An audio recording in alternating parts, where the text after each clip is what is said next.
Welcome to the show, Ivy Nation Sports Talk. We're up and rolling. He's Vince DeDario. I'm Sean Stires. Just looking out the window, it's clouding up a little bit out here after it was It's supposed a pretty nice day today. I think it's supposed to start raining pretty good. Yeah. So we'll see. We'll see what And I happens. guess we did get a little rain this morning, didn't we? I was inside did. when that was going on, but We did right around ID check time at the door. It was raining a little bit, not too bad, but enough to get everything all wet. Yeah, it wasn't. It's enough for that. A couple people complained. Most people didn't. That kind of a thing. Good day to sit inside and watch a blue gold draft, right? That's right. I watched it after the fact, but it was only about 25 minutes long, which was they breezed through awesome. it this year. There's a lot more pomp and circumstance last year with Jerome Bettis and all that kind of stuff going. Takes on. long to butcher names, so it takes a while. That's right. Well, and then they had every guy come up and pose with the jersey. They only did it for the first overall pick this time, and so that really kind of moved things along a little bit. Right. So they did their second annual Blue Gold draft today. Yes. We're going to do our first annual Blue Gold fantasy football draft today. Yeah. Vince and I are going to draft fantasy teams. We're going to get one player at each position. Just one. We didn't. Yeah, just one player at each position. Ooh, okay. One player. Make it. I mean, it'd take a little bit if we're going. Well, I was thinking 2 wide receivers, kind of like an actual fantasy team, but that's fine. Right. You are you make the rules here. We're picking a full defense though as well. Oh, so. I thought maybe one would get gold and one would get blue. Okay, gotcha. Yeah, okay. We're going, and we're going to defensive end and defensive tackle are going to be their own position. So we're going to pick an exterior lineman and an interior lineman. Okay. And real quick, just to kind of, like standard fantasy scoring system, rushing yards, 1 point for every 10 yards, 6 points if you score a touchdown, 5 points if you throw a touchdown, 1 point for every 20 yards passing, that kind of stuff. Defense, a point for a tackle, a point for a sack. I think it's 2 points, if you recover, a turnover, that kind of thing. So a little Stableford scoring. Okay. Yeah, we'll draft our teams Monday. We will compare and see who won. We need some sort of wager on this, I think. Yes. Maybe the chat can come up with some kind of wager for us.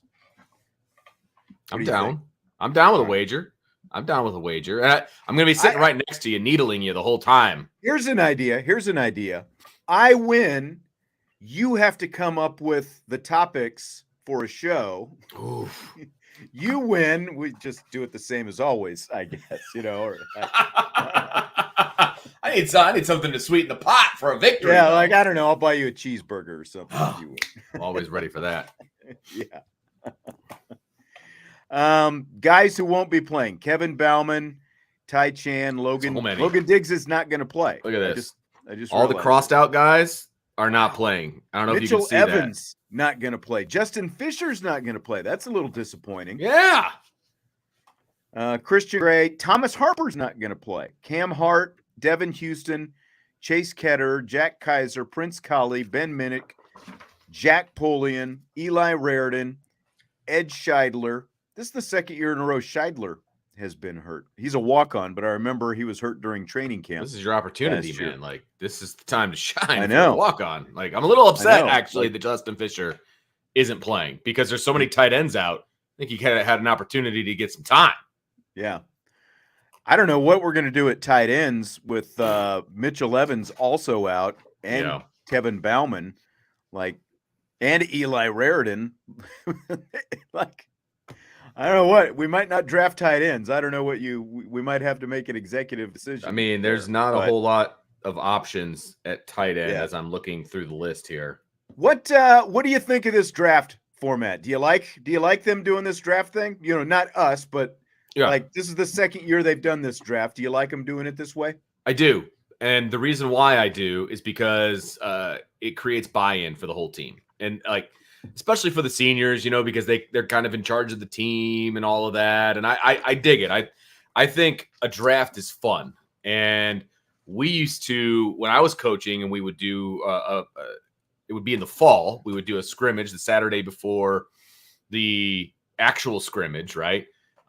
We would do a draft. The coaches would draft. Like, we wouldn't do it in front of the whole team, but we had fun like drafting it out and figuring out who was going to be who and who's going to get who. And it got heated and it was fun. Like, I kind of enjoy that kind of stuff. So I think it's a great idea. I am happy.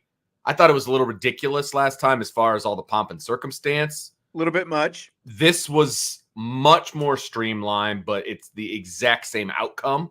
Yeah. So I did like this better as far as that is concerned. But I love the draft style. I think it's fantastic. I wish some of these guys weren't injured, but that has nothing to do with, the way things are going to go. Yeah, There's 21 guys on the injured list. Right. And that, like they had like some guys who were pre-designated, they were already going to be, one or the other. And most of the injured guys were part of that designation, that they had already figured, because obviously they're not going to play. So it doesn't really matter which team they're on. But, I guess it gives them some buy-in, and it's sort of a fun way going into what's going to be your spring finale to do it. The only thing, and I've said this before, I would still like to see, like maybe an entire first team offensive line unit, an entire, second team unit playing together, that kind of thing. I think you will, because he's like, they do end up. He's like, there's going to be a few linemen that are going to have a green jersey on, which means they can go both ways. He's like 2, 3, 4. Like, I think you're going to see the quote unquote first team line get in there for a series at some point, whether it's for the gold team or the blue team. I think it will. Yeah. Jason says Sam Hartman in the draft went after the defensive guys he didn't want going after him all day. I don't blame him. He was definitely involved with who was getting drafted. There's no doubt about that, based on the way he was kind of gyrating and jumping around. And like every time someone would be drafted, he'd point at him and give him like let's go, So yeah, he's definitely invested. Now, the good thing is he doesn't get to get hit. He's going to be wearing the red jersey. Right. He's going to be hands off. So, sack numbers are always inflated in the spring game. That's true. And that's, there comes the rain. Oh, is it coming down now? Yeah, it's starting to come down now. I'm in the basement. That's absolutely right. Sack numbers do get inflated, which, might make pass rushers a premium in a fantasy draft like this. I'm just saying. Saying. Yep. And, the mobile quarterback also gets negated, as Phil Jerkovic would always remind you. He'll let us know. He'll probably let us know now again at Pittsburgh. Hit that like button if you would. We do appreciate it, and it helps us out. And, of course, subscribe, rate, and review on your podcast platforms. We appreciate it. A couple other thoughts as we kind of get into this. Jabron Payne, interestingly enough, the number 1 overall pick. Now, they went by position the way they did it. So Jabron Payne was number 1. Audric Estime was number 2. They're the only scholarship running backs who are going to be playing in this game. What'd you think about the fact that Jabron ended up going number 1 over Audric? That surprised the crap out of me. How about that? Because I figured it is a no-brainer that Audric Estime would be the number 1 pick. I thought that was a no-brainer. I guess I was wrong. I fully anticipated that Jabron would be the second one off the board, since they went running backs first. And it was the Gold's preference to go with running backs first. So they really wanted Jabron Payne on their team, which I don't know. I find interesting, especially considering Sam Hartman is the Gold quarterback, and that was predetermined. And he's like, yeah, this is who I want at running back. I thought that they might go wide receiver first, and they did not. So interesting turn of events. I thought so as well. All right. I'm going to write down a number here on my sheet. Okay. Between 1 and 10. Oh, boy. The 1 and 10. So give me the number. I think you wrote down 4. 4? That's what I think. It is. Oh, that's what see, I reverse psychologied myself right out of the water. I was going to pick 8 because I like 7, 8. I like those numbers, but you were number 4. Yeah, that's good. On our baseball team back in the day. Right. And I was like, he's going to go 4. I outthought myself. So I guess I should have explained it first, but it was between 1 and 10. So if you would have picked like 6 through 10, you would have won. So I win. So it's all yours. I will pick first in the draft. Now, Something else, though. Give me a number between 4 and 10.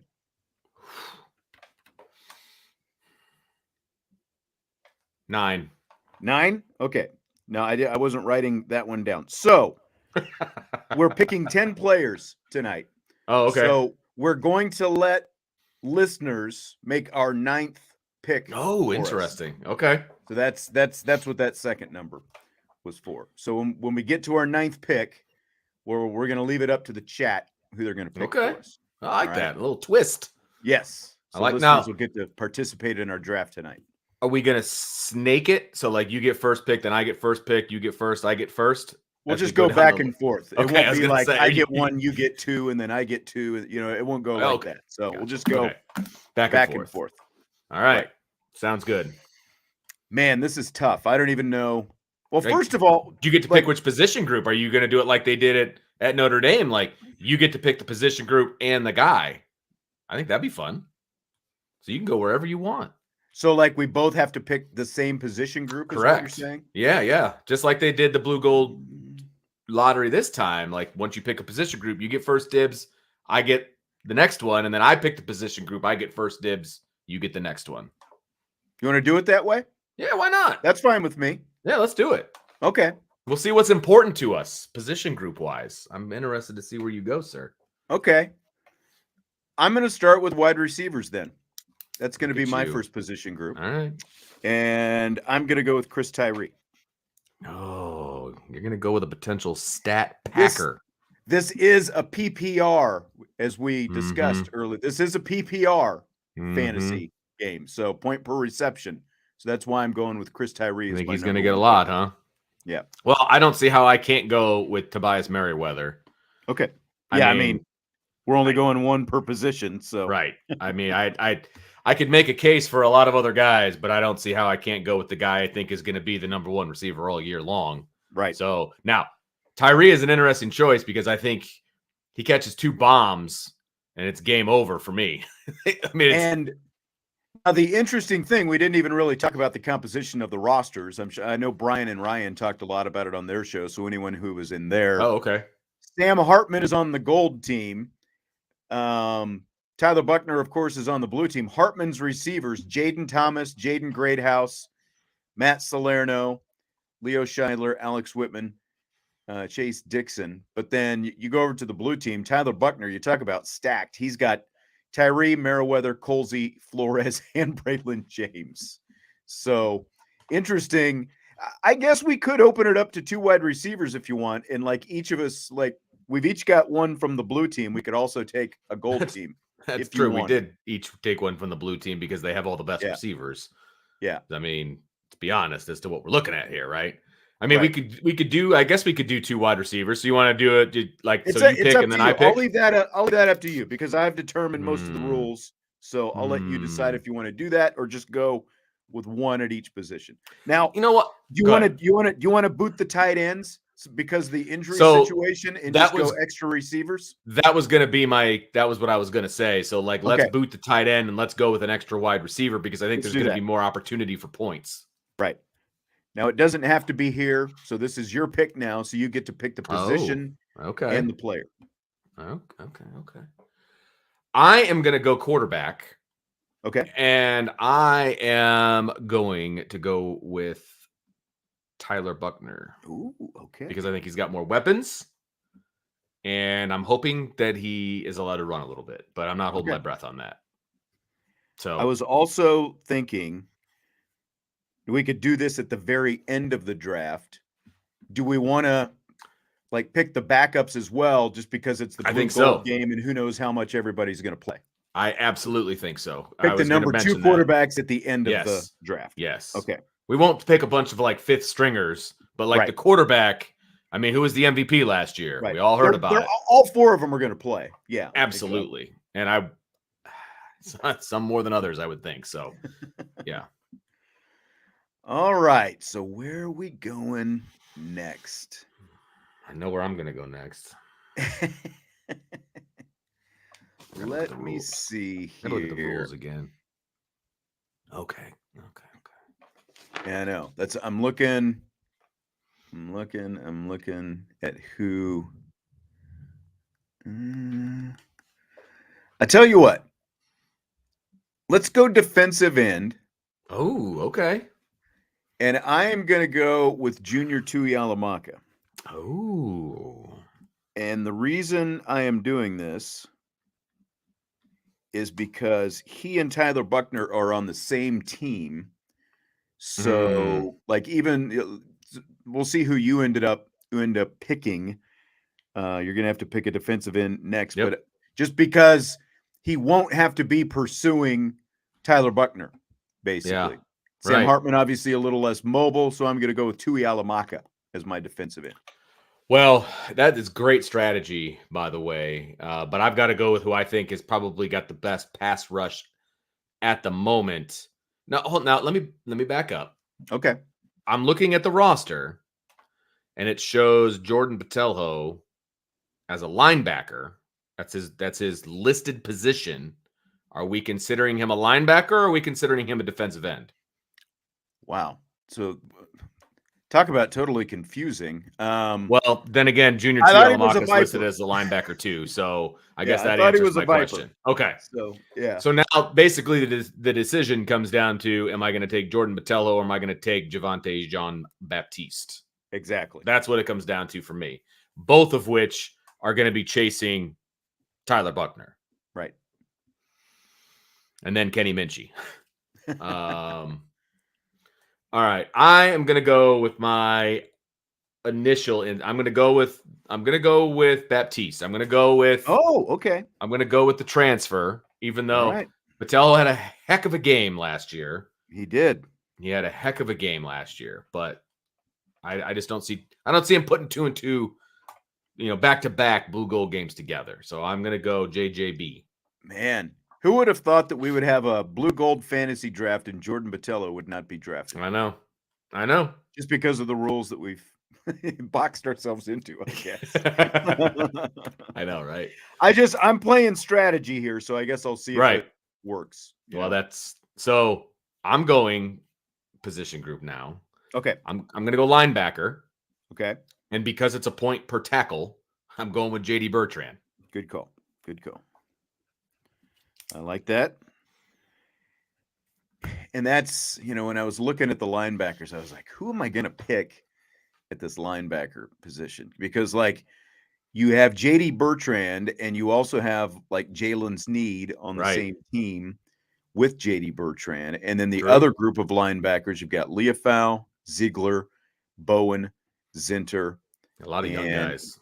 Rulo. Yeah. And I guess I'm going to go with Nolan Ziegler. Now, I obviously don't have to pick him from the other team, but I agree with what you're saying. Like, I think that of the linebackers, like that JD Bertrand is going to end up with most of the tackles on that team. So, just looking at opportunities, Nolan Ziegler was kind of he had some buzz with him this spring. So I'm going to go with Ziegler, and I think that he'll be out there quite a bit.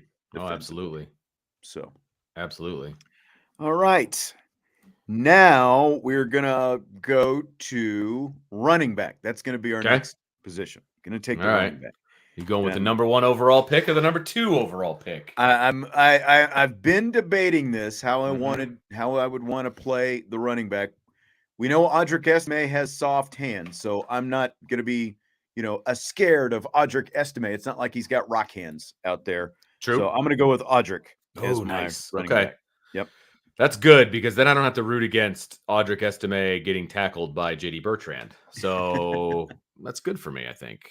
Yeah. Just from a rooting standpoint.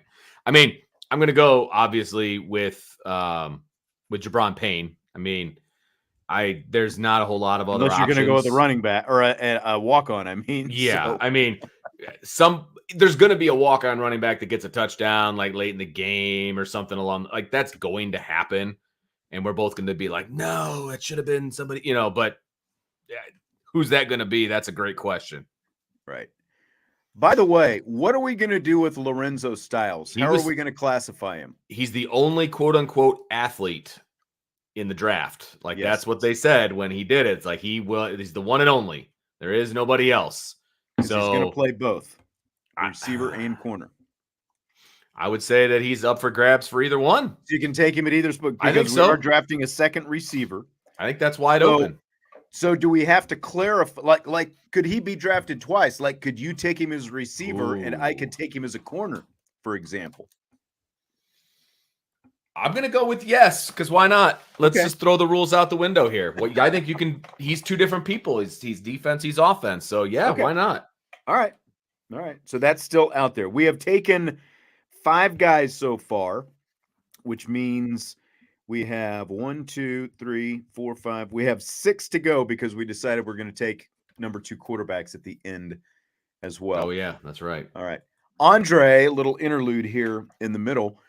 Who of the non-starters are you gentlemen looking forward to seeing in the spring game? And by non-starters, I assume you don't mean necessarily in the blue gold game, since But just, a bunch of people are, twice as many guys will be starting as usual. Right. Like typical reserves. Who are you looking forward to seeing? I will say Nolan Ziegler's one of them because I want to see what all the hype is about. I haven't seen it yet. Just haven't seen enough practices, right? And I think he's going to get a lot of playing time in the blue gold game. So I'm interested to see him running around and see what he looks like. He's the first one that popped into my head. Jabron Payne would be the other for me. Yeah, good one. First overall pick. Where did it come from? Yeah, exactly. That came from someplace. So they made Jabron Payne the number 1 overall pick in their draft this morning. So he's the one. And we saw some good things from him and the opportunities we had to be out there this spring, and he's going to have opportunity. It's going to end up being. It's not like he's going to be out there. They're just going to make Estime and Payne play the whole game. There's going to be a lot of walk-ons who end up seeing some action. Oh, absolutely, running back as well. Absolutely. Disappointed for Justin Fisher though, man. The Mishawaka kid missing this game. Like, again, like with some depleted positions and stuff like that, that would have been really fun to see him out there and have an opportunity to make some waves. Because even Brian was asking us about him. Remember, like we were at the practice and he was getting some reps because of the low tight end numbers in spring, and he's got soft hands and he's fast and he's a big kid, and he's like, yeah, that's the kid, right? I was like, yeah, that's him. So I mean, he even stood out to Brian. So it was like I was really looking forward to kind of letting his gold helmet shine in the sun this spring, and not so much. Yeah, it stinks. Didn't happen that way. Yeah. All right, Vince, what position do you want to go to next? Man, you know what? Let's go with the second wide receiver and get that out of the way. Okay. I actually agree with whoever it was in the chat, and I'm going to go with Jaden Thomas because I don't think there's a ton of options on the gold roster if they're going to throw the ball around. I was going to say it's got to come from the gold team, so you get Jaden Thomas. All right. Oh, so that leaves Salerno and Greathouse. I'll go with the upside, and I'll go with the freshman. You also got Agent Zero. Who's that? Deion Colsey. Why am I not seeing him? I'm just saying he's available.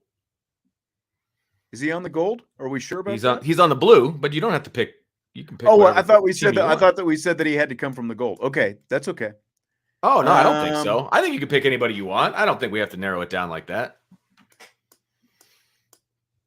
Let me see. I'm just going to go with Greathouse because we've already got Tyree and Meriwether on the blue team, and then you've got Colsey, Flores, and man, that is tough. It's like which of those 3 right we're going to have the game. I just think that Greathouse, because receiver is a little thinner on the gold side.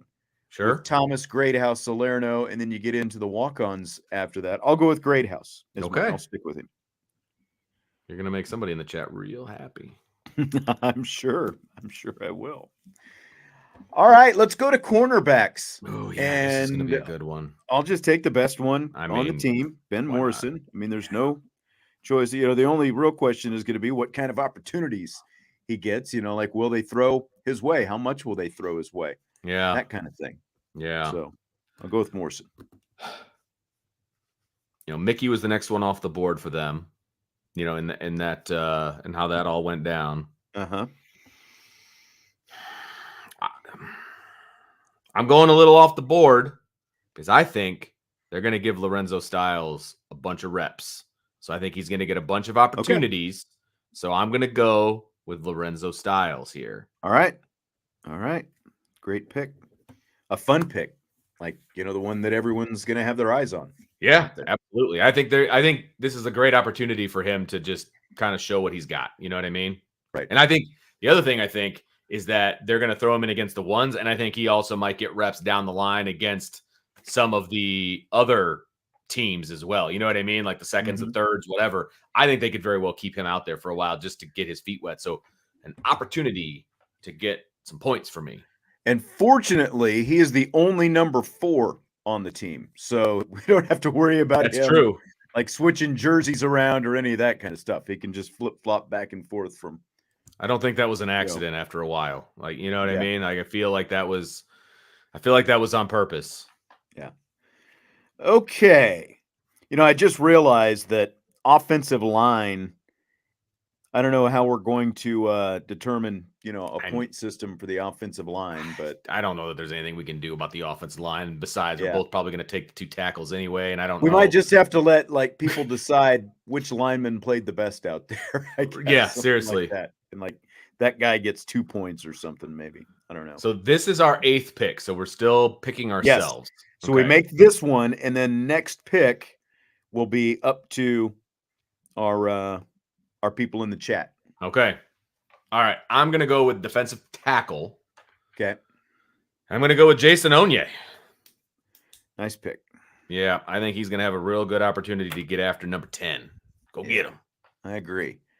So let me see who's out there at the defensive tackles. You've got Tyson Ford. You've got Howard Cross. We've got Aiden Kiana. Is Aaronsberger, is he a defensive end or is he a tackle? Defensive end. Okay. They only put DL on here, and I can never remember kind of where everybody is. Yeah, let me scroll down a little bit farther and see. You know what? Riley Mills. I don't even know why it was a hesitation. So seriously, I've got Riley Mills. Okay, so we are to the safeties. Yes. I'll tell you what.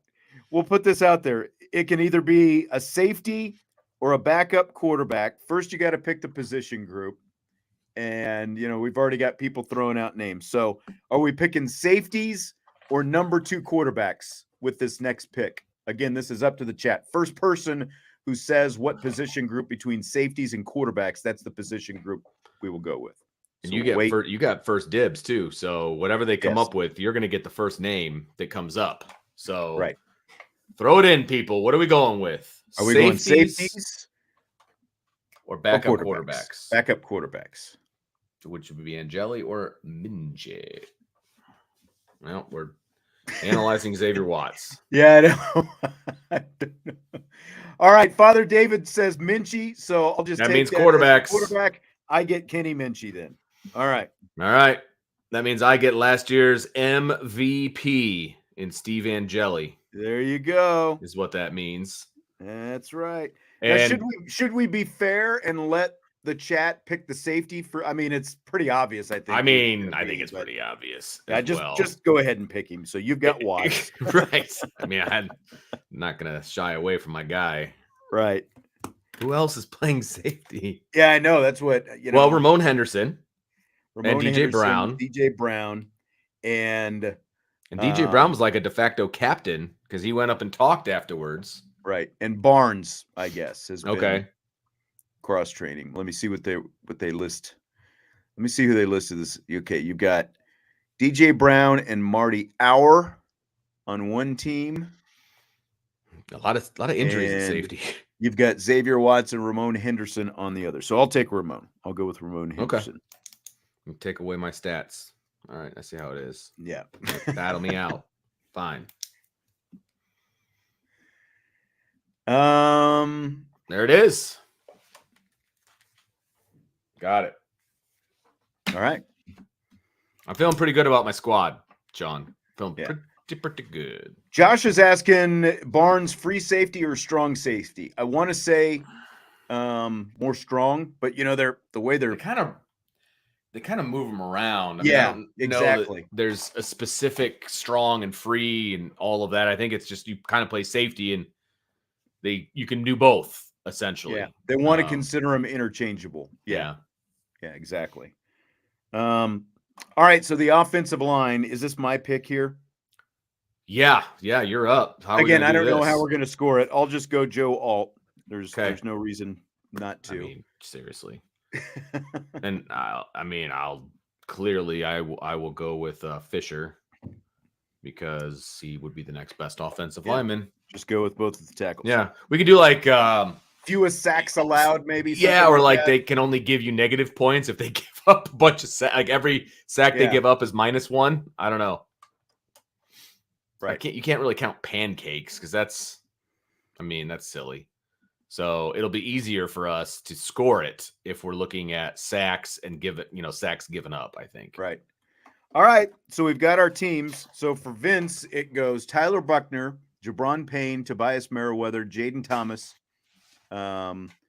Blake Fisher, Javonte Jean-Baptiste, Jason Onye, JD Bertrand, Lorenzo Styles at corner, Xavier Watts, and then Steve Angeli as the number 2 quarterback. I have Buckner, Estime, Tyree, Greathouse, Alt, Tui Alamaka, Mills, Ziegler, Ben Morrison, Ramon Henderson, and then Kenny Minchie as my number 2. I don't think you can go wrong with either team. Yeah, I like mine. I like just first glance, I think I like yours a little bit better, but at the same time, no, hold it. I have Buckner written down for both of us. Who did you draft? Buckner or yeah, I drafted Buckner. You got Hartman. Okay. I think I said Buckner for both of us. We can't do that, obviously. So I have Hartman. You have it. I think you're right. A couple of pretty good squads there. That's right. We'll tabulate it and we'll see who wins on Monday. We got to come up with a good wager though for this whole thing. Right. I agree. We'll see if everybody can come up with something. Like if you look at the teams that they drafted, blue and the gold, I think I would say blue -3.5. Ooh. I don't know. What do you think? I think the blue is better offensively, but I think the gold is better defensively.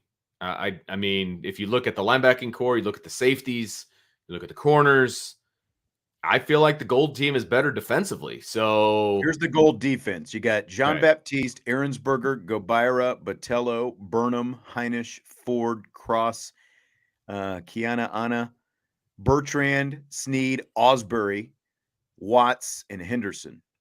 That is the gold defense. I think you're right. I mean, I like the gold defense. I think that's the matchup right there, right? It's the blue offense versus the gold defense. Mm-hmm. So I would lower it just a little bit, maybe like a 1.5 to 2, but I would still give the blue the advantage because I think we're going to see some offense in this game. I do too. So is that who you picking? Are you picking the blue to win? Or we're doing that too? Well, we don't have to. But... No. Yes, I would pick the blue to win. I will pick offense every time. So yes, I think the blue and the other thing is, these guys are going to be playing with each other for the first time. Where is that going? Like, where does that hinder you? I think it hinders you more defensively than it does offensively. And so I think the offense has the advantage. And so I would take them on the money line, and I would take them with whatever points you want to give. I would still take the blue. What's the over-under? It was fairly low scoring last year. What's the over-under point total in this game? Like, do you think it'll get over 30 points? If the weather is still scoring? Suspect, isn't it? Like, yeah, it's like 45 degrees and possible rain. Let me see here, the 10-day. That's the only thing that worries me is the weather. So high of 48. Now the chance of rain has gone down, which is good. So you know what? 48 degrees is not terrible when you're running around on the football field. Yeah. So I'm going to take the over. I'm going to take some points in this one. Okay. I'm going to take the over. I think I would agree with that. Andre says lunch is on the line. Must be hand delivered. I think that's probably our best bet. I think we should go have lunch. Yes, I will absolutely pay for lunch. There you go. 100%. So if you win, we know we're going to Taco Bell. Has to be a sit-down restaurant where you are forced to tip. Is soup a meal? Depends how much stuff is in it. I can't remember how much Seinfeld you watched. That was, Kenny Banya. That was there was a way. It wasn't a wager. Oh, it was Banya like 2 dinners. Banya gave Jerry a suit. I think it was an Armani, And he said, he wanted a meal back in return. So they go out to eat. And then Kenny orders soup because he had eaten before they went to the restaurant. And then he's like, and that's so not the then meal. He said, soup is not a meal. And he wanted to, cash it in at a later date. And of course, it infuriated Jerry. So, and he's not wrong. Right. So, but yes, I think it's a sit down place. Right. Sit down place. And where a tip is required. So like we are forcing ourselves to go have a meal together, Stires. That's what we're going to do. Nothing wrong with that. We haven't done that in a long time. Exactly. I think the last time we ate together was either A, in the press box, or B, like at a Mishawaka basketball game or something like that, as we're scarfing down foods in between before the game started. The start of the game. That's right. Absolutely. So this is there's no loser here. There's no loser here. Right. Maybe we should, Andre brings up a good point. Too bad Jesse's not here as well. Maybe we should just make Jesse, buy for both of us. Ooh. He's probably making more money than both of us. Right. So, I mean, yeah. As Father David says, you can sit down at McDonald's. You can't sit down, but you don't tip at McDonald's. I think tip was part of the deal. Like it has to be a place where you would leave a tip. And the other problem with McDonald's is my family, we all went to McDonald's for a quick meal the other day. And of course, like I'm being served by my students. So like, that's always a little bit awkward. Like the next day he's like, how was your meal? I'm like, it was great. Yeah. Yes. So, try to stay away from that as much as possible. Yep. All right. So again, a point for every 10 yards rushing or receiving, a point for every 20 yards passing by the quarterbacks, 6 points for a touchdown scored, 5 points for a touchdown thrown by whoever, quarterbacks or, halfback, whatever it happens to be, a point for a tackle or a sack, 2 points for a turnover recovered. We're not in kickers, any of that kind of stuff. Well, because they're not kicking. Well, they might kick field goals, but they're not kicking off. I know that. So yeah. Did I leave anything out? Like, is that we still have to figure out exactly? So turnover forced is going to be like either a fumble recovery or an interception. Like all of those things count. Right. Yeah. So, what about? Okay, let's say you force a fumble. You don't recover the fumble, but you force a fumble. So I think the recovery or the pick is 2 points. I think the force should be 1. Okay. I'm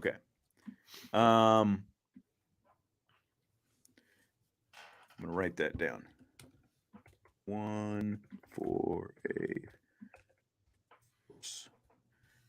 quarterback hurries. Do we want to use that or just go with the sacks? If it was a regular season game, then yes, but not in the blue gold game because I think they're pretty generous with sacks anyway. They're generous enough. That's a good point. That's a really good point.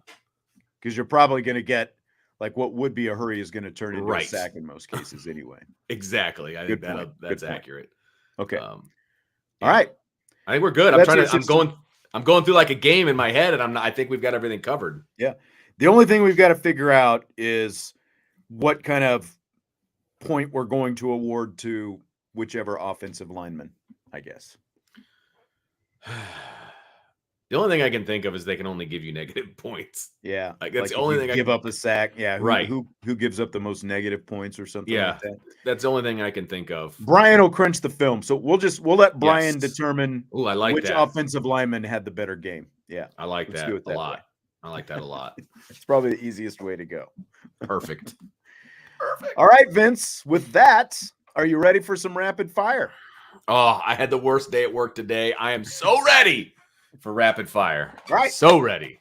Let's do it then. We'll continue with some of the blue gold talk. Fill in the blank. It's blank that Sam Hartman and Tobias Merriweather will not be on the same team in the blue gold game. It's great for me because I've got Tyler Buckner as my quarterback. That's true. And Tobias Merriweather as my wide receiver now that I'm looking at it. So rack them up. No, I would have loved to see, like, I love the draft. I absolutely love the draft. I think it's a great idea, but you're going to get guys on separate sides, right? So in a perfect world, I would love to see the quote unquote first team offense slinging it around, seeing what they've got. I would love to see that. It's not a perfect world. I'm okay with it. It sucks from a potential highlight standpoint, but I'm okay with it. I think it's disappointing because of that highlight standpoint. Like, in the videos early in spring camp, we got to see a lot of those Tobias Merriweather highlights and, all these things that Tobias Merriweather did in the videos. We did not get to see any of that in person. No. And No. I think that the Hartman to Merriweather connection, them being on the same team was going to give us the best chance to see some of that on set. Now, I'm not saying Tyler Buckner can't hit the throws and stuff like that, but it's like, this is the new toy. Really, two new toys. It's like two new toys, but they're going to be on opposite sides of this whole thing. So it's just a little disappointing that we're not going to get a chance to see potentially what could be, maybe stating it a little bit too soon, but it could be one of the better quarterback to receiver combinations in the entire country this season if things work out the way we think they could. Do you think a little bit of that was by design because they don't want to put that out there? Because everybody, this is a nationally televised. Everybody, everybody's going to get a copy of everybody's spring game, right?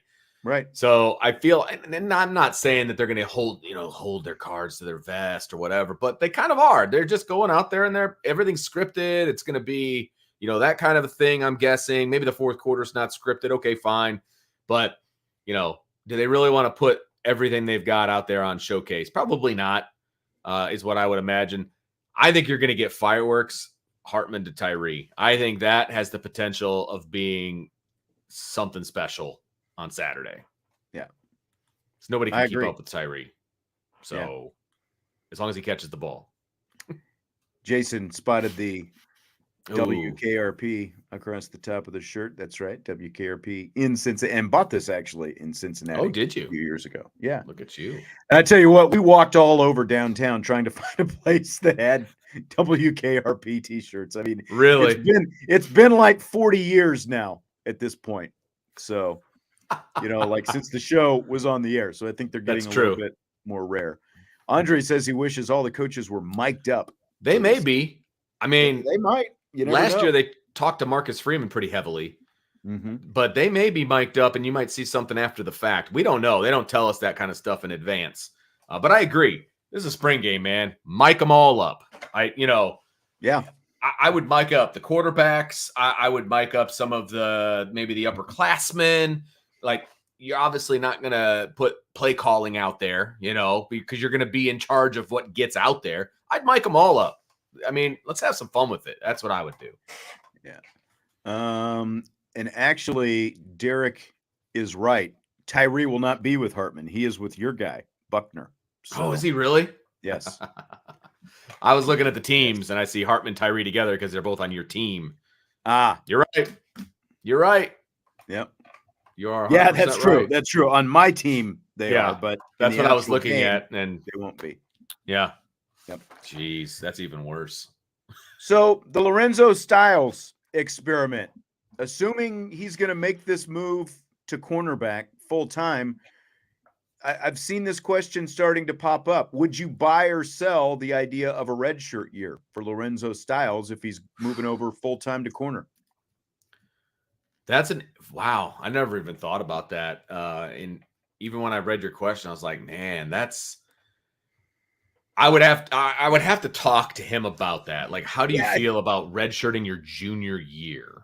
You know what I mean? If he's going to invest in being a full-time corner and he's only going to be a depth piece, unless someone gets injured, most likely, wouldn't you want to spend as much time as possible honing that, because if he's doing this, it's got to be more with an eye toward the NFL than just what he's going to do in a couple of years in college.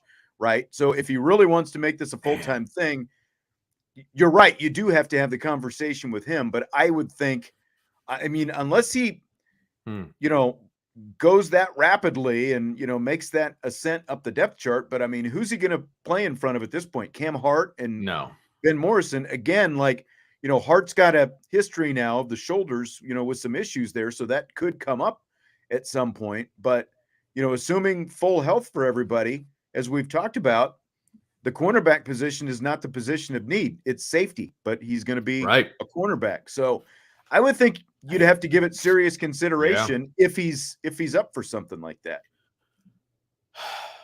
After speaking with him, if he was open to the idea, I would maybe go into the season, maybe with that as the plan, or maybe script out which games he might actually get to play in, like that kind of a thing.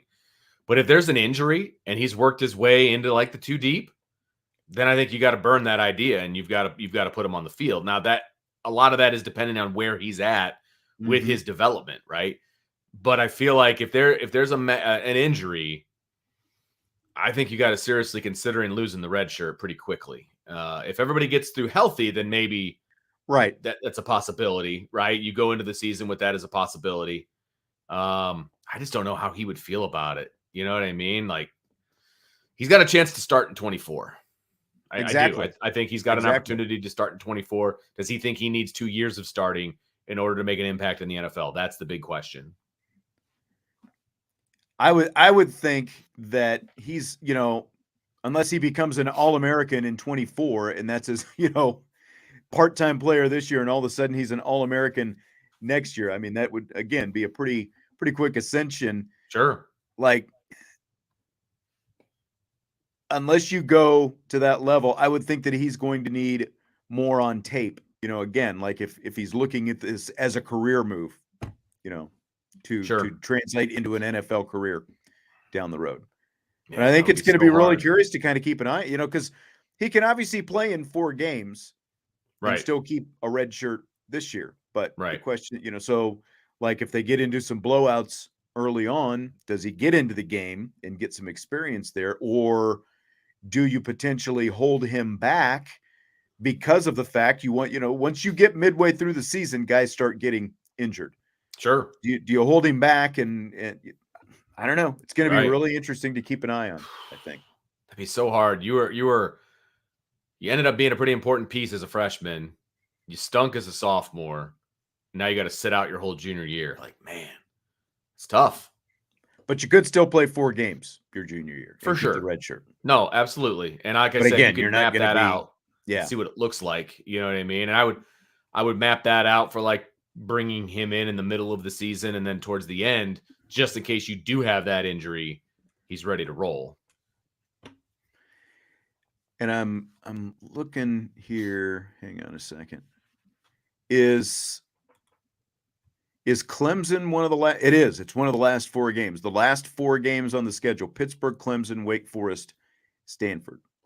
Obviously, a bowl game would come after that. But I'm just looking at, like, even if you waited until Clemson to play him potentially, you would have 3 regular season games and a bowl game at the end of the season. You could play him if you wanted to. So I don't know. Fall camp's going to tell a lot, and and even Saturday might tell us a lot as well, just in terms of what he looks like out there. Because again, we've seen him in exactly 1 rep so far. Yeah, I haven't seen him at all. So yeah, that's true. That's true. So Notre Dame offensive lineman Caleb Johnson has entered the transfer portal. How do you feel about it, Vince? I mean, he was obviously buried on the depth chart. He wasn't going to play for a few years, most likely, at the very least. And I think he wants to play now. And he's probably going to end up going to a lower level team and have the opportunity to play a lot sooner. Mm-hmm. Okay. I have no problem with that. I mean, we know that there's going to be some attrition here over the next couple of weeks, right? I mean, that's what I was going to say. Guaranteed to happen. I think we expect, and it's nothing against Caleb, but he wasn't highly, recruited. We expect like more of this level of guy probably to go. Depth type guys who couldn't push their way up the depth chart this spring.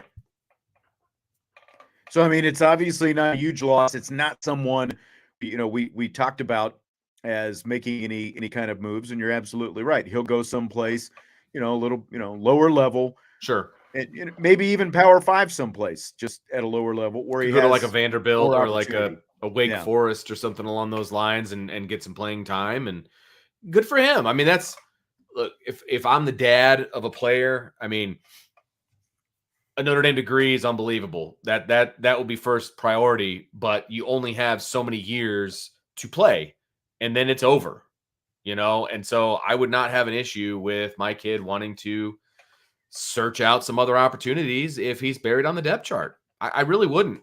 I really wouldn't. Yep, absolutely. Fill in the blank. It's blank that Notre Dame commit Marcus Burton was named Indiana's Mr. Basketball last night. Refreshing. It was refreshing because I know there were a lot of purse clutchers. Like people were Pearl worried. clutchers?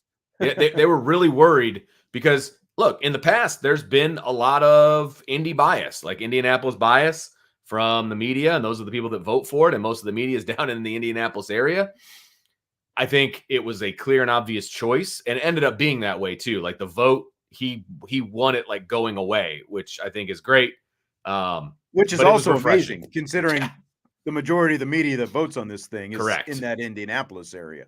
You know? Absolutely. And he didn't have a chance to showcase his talents in the state championship game because they lost semi-state by a point. And I thought that was going to be kind of an important piece to his run for Mr. Basketball, was playing in that state title game, and he didn't have that opportunity. So I was nervous, and a lot of people were nervous. Like, man, I don't know. But this is the first time, since 1978 that a kid from St. Joe County won Mr. Basketball. Now, who was it in 1978? Yeah, I don't know the answer to Hang on that. a second. Let me look this up because I thought you had to go all the way back to 1957 that someone from this area did it. Maybe I overlooked it. Let me see if I can find it here real quick. Right. Go ahead. No, so you're right. South Bend LaSalle, David Magley. I overlooked him when I was looking at this list. And there's a couple kids from Warsaw. There's a couple kids from Warsaw that won it. And Angelo DiCarlo, our buddy, used to be with 16 and now he's with 46. He put out a tweet that there's been 3 kids from the Michiana area. Now that's a very vague term. Do we consider Warsaw, Michiana? Like it's a little far south to me. I personally don't, but they're part of the NLC. So I feel like it grandfathers them in almost.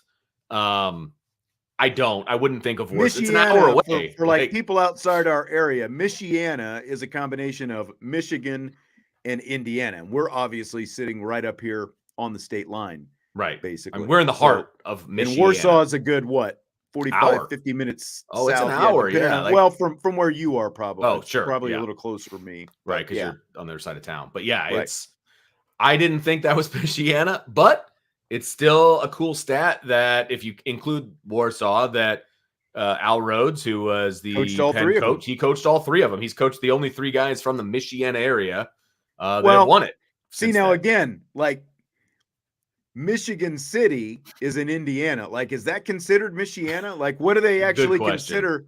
Because Michigan City is just as close as Warsaw, and there's been a couple guys in the 1980s, Delray Brooks, who coached here in good town old Delray a couple years ago, from Michigan City, who won it in 1981 and 84. So, like, I don't know if Michigan City is technically considered Michiana, but I consider it more in our area. But yeah, I do too. Because we travel to sectionals there a lot more often than we go to Warsaw. Exactly. So exactly.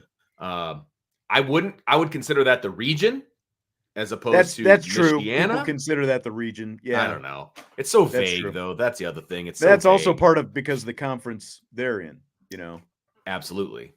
But again, like Michigan City is, you know, literally it sits right there. And it's closer. I mean, it's closer than Warsaw. I mean, let's be honest. Yeah. It is. Yeah. So, but in any case, like from this far north, this is, you know, the northernmost guy, Marcus Burton, to win it. And it's awesome because Mr. Basketball, usually it stays down there, Indianapolis and south of Indianapolis, you know, Indianapolis, Bloomington, you know, Evansville, those type of places are where this goes. And like, if you spin it toward Marcus Burton from Penn High School, Indiana Mr. Basketball, and of all the stuff that has happened in the last few months with Mike Bray and Notre Dame, Marcus Burton has remained firmly committed. Yeah. And so it's really good for Micah Shrewsbury. I'll tell you that much as he gets, you know, like Micah Shrewsbury came in the door talking about, we've got to make Indiana a priority in our recruiting. He just got Indiana's Mr. Basketball, and he didn't really have to do anything other than say, "Hey, Marcus, I love you." So yeah, exactly. That's a win. That's a win right there. And I mean, look, there's talent in Notre Dame. There's talent in Indiana. I think Marcus Burton's a really good talent. I mean, he averaged over 30 points a game and a bunch of assists, and you know, and they weren't exactly playing slouches every night either. So hats off to him. He's a great little player, and I'm looking forward to being able to cheer for him, over the next 4 or 5 years. And I think everybody that's a Notre Dame fan is going to enjoy watching him as well. It's going to be a transition to the college game. Don't get me wrong, just like it is for any high school kid. But it's going to be he plays so hard, and he plays with a chip on his shoulder that is just it's fun to watch, and it just makes him a better player. So it's going to be cool. All right. So the Oakland A's have bought 49 acres of land in Las Vegas with plans to build a new stadium there, a new ballpark, whatever you want to call it, and be playing in that ballpark in 2027. Do you buy or sell the A's moving out of Oakland to Sin City? It's a huge buy for me. I don't think the Oakland fans support the A's the way they should from a sitting butts in the seat standpoint. Now, there may be reasons for that I'm unaware of, and that's fine. I get it. But they've got the entire upper deck tarped over with, that's a big football stadium. That's a big football stadium. I get it. So you can fit a lot of people in there, and it's still not going to fill. Fair enough. Like a baseball ballpark. Sure. Fair enough. But I love the idea of the A's being in Vegas. I just do. I think professional sports in Vegas is the way to go. I think the Raiders made the right choice, and I think the A's are making the right choice as well. I think it does suck for the city of Oakland because now within a span of, by the time this is all said and done, it'll be a span of 10 years. They will have lost all 3 of their professional sports teams. The Raiders obviously moved out of Oakland a couple of years ago. They're already there. And so now you're going to have 2 Oakland teams in Las Vegas. And even though the Golden State Warriors stayed in the Bay Area, they're over in San Francisco. They've been over there for 2 or 3 years now. So Oakland has lost all everything. 3. And, I know they supported the Golden State Warriors. True. I know they supported the Raiders. The big thing is I do feel bad for the fans because I don't put it all on the fans in terms of attendance at A's game. The biggest thing is they've been, the A's have been battling with the city and the county out there for years and years and years. And the same reason the Raiders lost, they wanted a new stadium and they can't get a new stadium. And part of how you support a team financially is the new stadium with the luxury suites. And, because I think the ballpark they're going to build there in Vegas, well, I know from a seating capacity, it's going to be smaller than the Oakland Coliseum, but it's not going to be huge capacity anyway, but it's obviously going to be filled with luxury suites. Yep. People there in Vegas will eat it up. And when you've got people coming and going all the time, it just becomes a huge tourist attraction. Sure. So I think Vegas is going to be much better, than Oakland, but it does stink for the fans when you lose 3 pro teams in a stretch of 10 years. Yeah, no, 100% it does. And but your municipality has to work with you if you want to keep these teams around, and they're not. I mean, there's you can blame whoever you want, but they're not working together. And I'm okay with professional sports in Vegas. They got hockey, they got football, now they're going to have baseball. I did see an artist rendering. It doesn't look like it's going to be a dome, which I'm not that would There's be some hot days in the middle of summer. I was going to say July, August, September out there in Vegas. I think I would want a dome if I were them. But yeah, absolutely. That needs to be rethought if that's the case. Yeah, at least something with a retractable roof. Andre 3000 asks if Olivia Miles comes back healthy, is Notre Dame women a Final Four team? Absolutely. Yep. Right. I think they would have been this year. Yeah. Yeah. I mean, they were at least a dark horse for the Final Four this year. And, if she's healthy, they've got obviously a better chance to win the ACC tournament. Maybe it improves their seed a little bit. Maybe they're not in that same region with South Carolina and Maryland with what they're adding. Absolutely. I think that is at the top of the goal list at a, Final Four or bust next year. Yeah. And it's in Cleveland, by the way. So if Cleveland rocks. All right. Yeah. Go hang out with Jesse in Cleveland if they make it to the Final Four. Good call. So absolutely. If Olivia Miles is back. Fill in the blank. It's blank that Colorado has sold out its spring game for the first time ever in Deion Sanders' first spring in Boulder.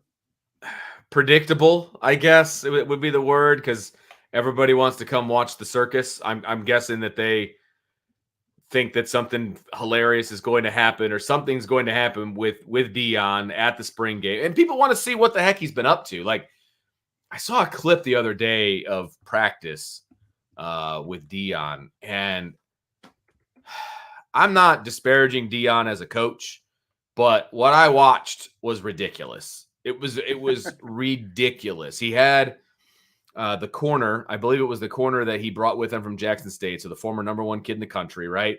And he's like, this is how we play corner, and he had him go up against this wide receiver, and he was pass interfering from the word go. I mean, he was beating the crap out of this receiver, and and then Deion's like, that's how we play corner here.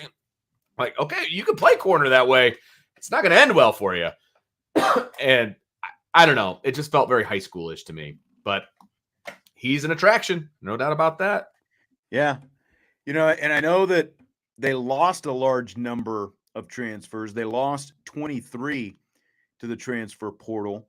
And, I know that they've been bringing in a lot of guys in the transfer portal. I'm not exactly sure what the number is that they brought in there, but there's been a pretty big revolving door out there. But yeah. I mean, this is why you hire Deion Sanders, because sure, he is a celebrity. He is a superstar, and he came in the door talking the big game and all that. And, like you said, he is active out there at practice. He has stirred up interest in a program that has been dormant for years and years and years. So he's got people excited. And Jesse and I were talking about this yesterday. People were asking in the mailbag, like, our prediction for how many people, what the attendance would be like for Notre Dame's blue gold game. And you guys both took the over, by the way. Yeah.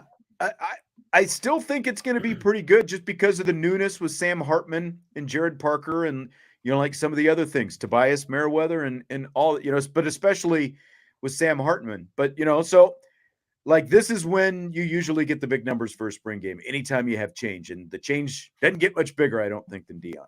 I know this is going to surprise you, but I'm going to take the under. I am very pessimistic that people. You're talking about for Notre Dame's game? Yeah, for the Notre Dame game. I think it was like 30,000 is where you guys put it, or whatever. It was 23.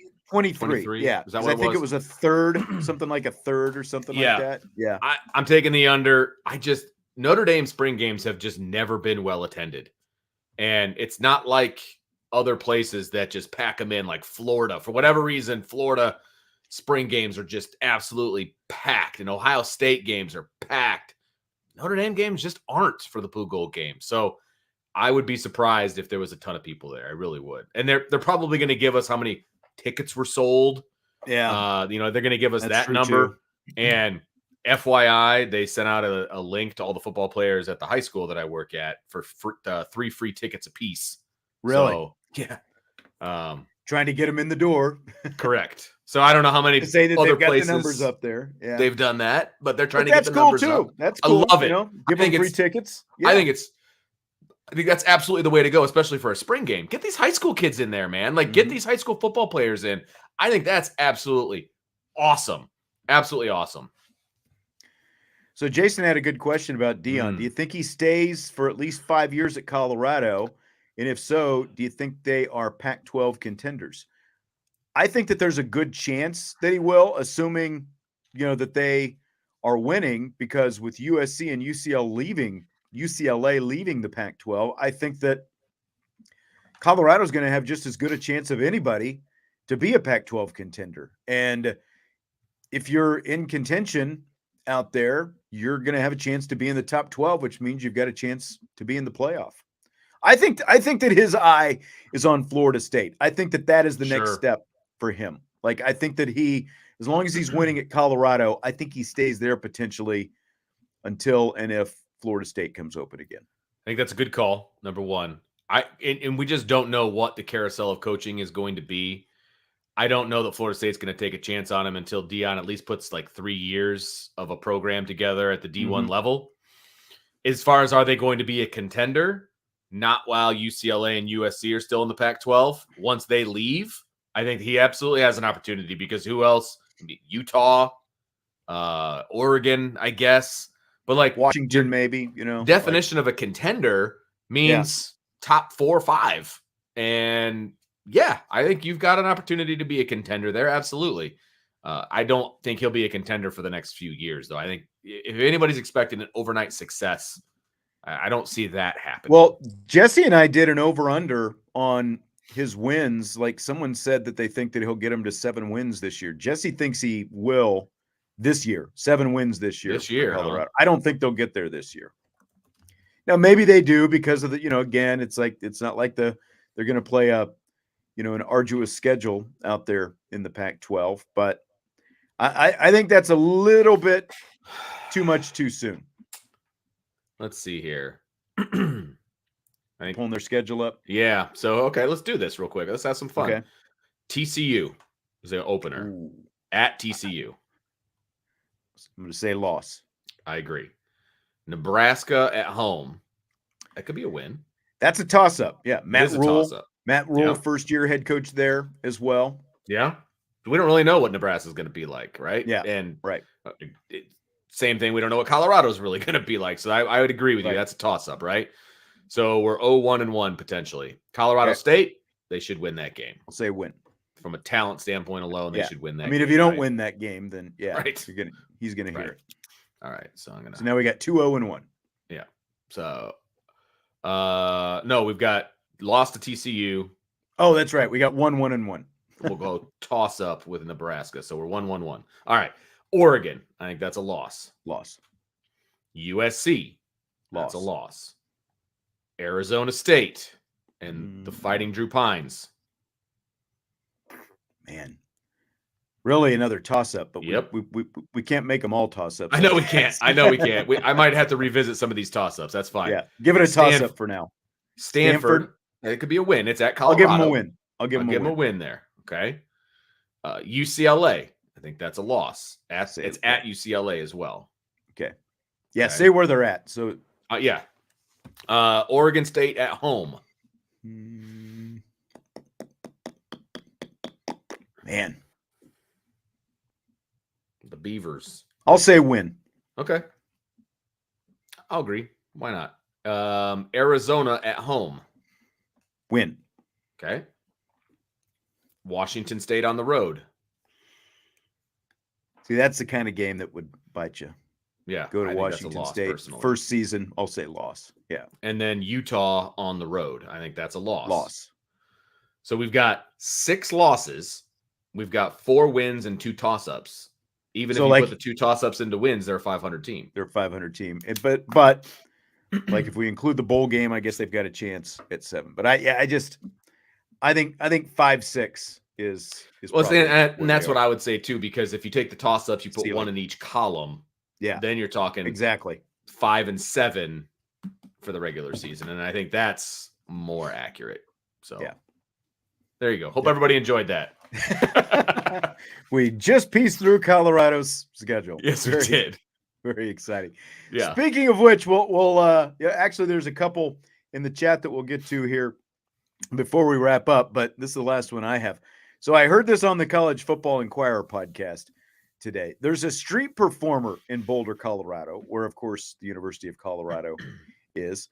He has memorized more than 35,000 zip codes. So like he stands out there apparently on the street corner, and like you come up to him and you toss out the name of a city and he'll tell you the zip code, and he does it, like for tips out there on the street. He's got like his tip bucket open. How many zip codes other than your own home zip code do you know by heart? I would say about 5-ish. Really? Yeah. Only because I know where I grew up, what it was. Okay. And that's the one I would know. Sure.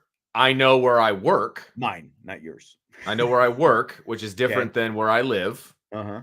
And I've known where I've worked in South Bend at the various buildings, and they're all different South Bend zip codes. That's the only reason, because I actually have like a stake in where those things are. That's you know what I mean?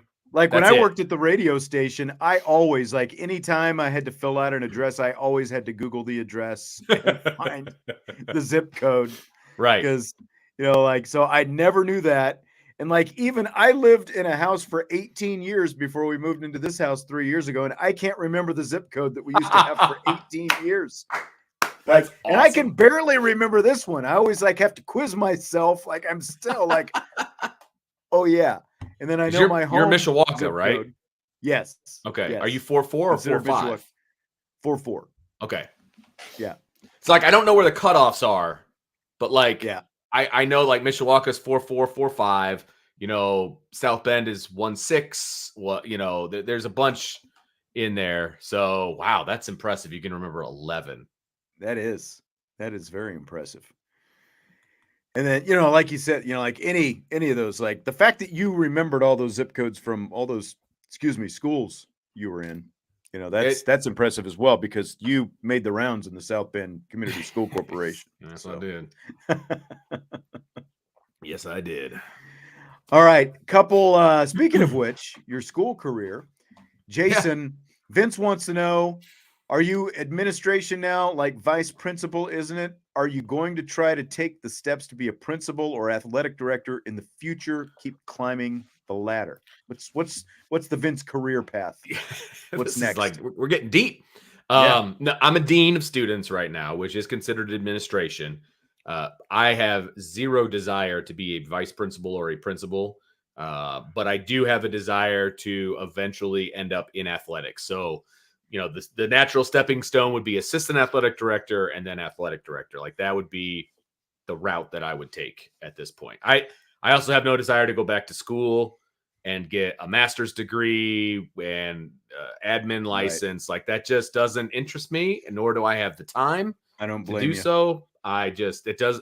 And the paperwork side of administration, I have zero interest in. That's what all those jobs turn into. It's just a constant paperwork shuffle. And just, you know, plus all the other headaches that come with it. Dealing with the state and educational goals and all of that stuff. That's just not who I am at all. But athletics, I'm ready to jump in head first there. I would love to do that. Yeah. And then Josh wants to know how your son's injury is going. I appreciate that, Josh.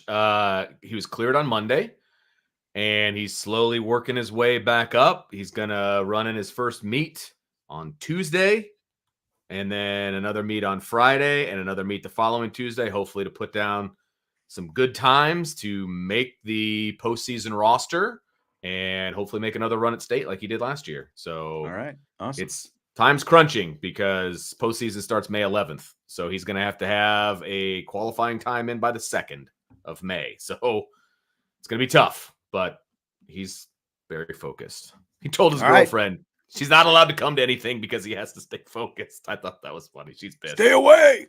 She's so mad. That's great. I bet she is. We Are Not Marshall says he expects IB to grow so that Vince can become VP of marketing. He can retire from the school system. That'd be nice. Yeah. That'd be very we'll nice. see how that goes. Be a different kind of vice principal. Yeah. Super chat. Thank you very much so far. What is the overall thoughts on our new offensive coordinator doing in practice? How practice is run, working with other coaches in skill positions, etc., etc. Woo, that is a loaded question. And considering we have only been to a few practices, it's so far so good. Like I know that they're stretching the field a little bit more. I know that the emphasis is a little bit different.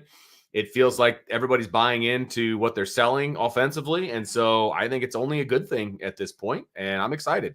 Yeah, I mean, everyone seems to be excited about it when you talk to the players and stuff like this, especially like the receivers and the quarterbacks and stuff like that, about more downfield and those kind of things. I think it's a little bit of an incomplete right now. Absolutely. But I mean, you know, everyone is saying the right things.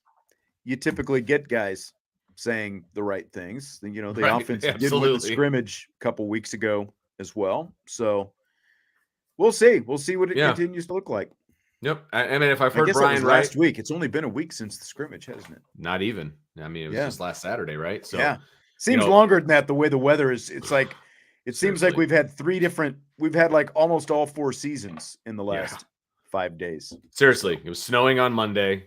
It was hot as all get out the last couple days, Mhm. and now it's going to start dipping back down again. Yep.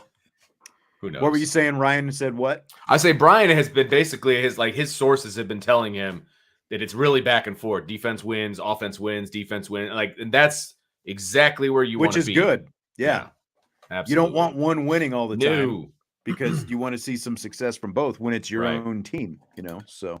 Absolutely. So I think it's good. I'm excited about it. And look, we're not going to get all of our questions answered on Saturday. I think we all need to be very clear about that. But there will be overreactions on Monday. Yes, there will.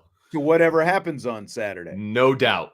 Jesse was talking about potentially showing up on Monday just to be a part of the overreaction show. Nice. So, let's go. Yeah. I'm ready to overreact. Yes. I'm ready. Make the like button your friend on your way out. We do appreciate it. Good draft tonight, Vince. Good luck to you. Lunch is on the line. Yes, it is. Our blue gold fantasy teams. I'm excited. Saturday. So looking forward to that. I'm excited. All right. Subscribe, rate, and review. We will talk to you mañana, Friday. Rapid fire coming your way. 5:00. I'll see you then. IB Nation Sports Talk.